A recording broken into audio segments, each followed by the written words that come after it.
Et c'est un sujet qui me tient vraiment à cœur. Ça fait 20 ans que ça dure. Qu'est-ce qui se passe au Congo? Vous avez peut-être vu le sujet la semaine dernière dans l'émission de Vince, qui se donne d'ailleurs tous les jours de 20h à 21h avec ses potes Lara et Nigel. Le Congo, c'est un magnifique pays de 95 millions d'habitants. Une grande partie de sa superficie est recouverte d'une immense forêt tropicale. Et sa capitale, c'est Kinshasa. Le Congo a un sol riche, très riche.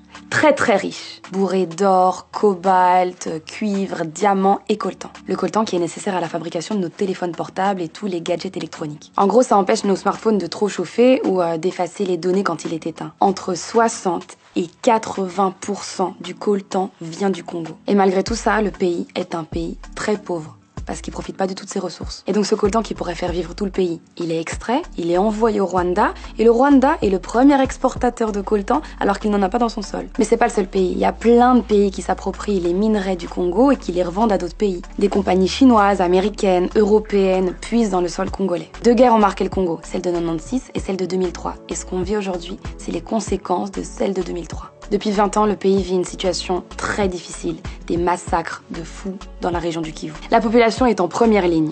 Des civils sont tués, des dizaines et des dizaines de personnes sont massacrées. Ils détruisent les familles de l'intérieur, les femmes sont violées, les enfants sont rendus enfants soldats, les pères sont tabassés, torturés. On parle de 10 millions de morts. Ça se passe à Beni, au nord Kivu, et c'est pas un hasard. C'est stratégique, mon vieux. C'est une région frontalière avec le Rwanda et l'Ouganda, et c'est là que se trouvent les minerais. Donc là-bas, il y a des groupes armés comme le M23 ou ADF qui terrorisent la population, et tout ça, bien sûr, pour leur propre intérêt. En fait, pour bien comprendre comment tout ça a commencé, il faut revenir au génocide des Tutsis au Rwanda en 94. C'était les Hutus contre les Tutsis, deux ethnies au Rwanda. Les Hutus ont fui et se sont retrouvés au Kivu, puisque c'est pas loin, le Congo, le Rwanda, c'est à côté. Les Congolais, ils ont pas fermé leurs frontières, vu les atrocités qui se passaient de l'autre côté. Donc le gouvernement rwandais a armé les Hutus qui se trouvaient toujours sur le territoire congolais pour éviter qu'ils se fassent exterminer. Bref, t'as compris, ce qui se passe au Kivu, c'est hors de portée du gouvernement congolais. Ça se passe là et ça implique trop de gens. Il y a les rebelles, les milices, les multinationales, les industriels de la téléphonie et les États occidentaux. Ok, peut-être qu'on a l'impression qu'à notre échelle, on peut rien faire, mais en parler et sensibiliser l'opinion publique, c'est déjà quelque chose. Donc toi, hésite pas à t'informer, t'indigner, en parler à ton voisin, ta voisine, ta sœur, ton frère.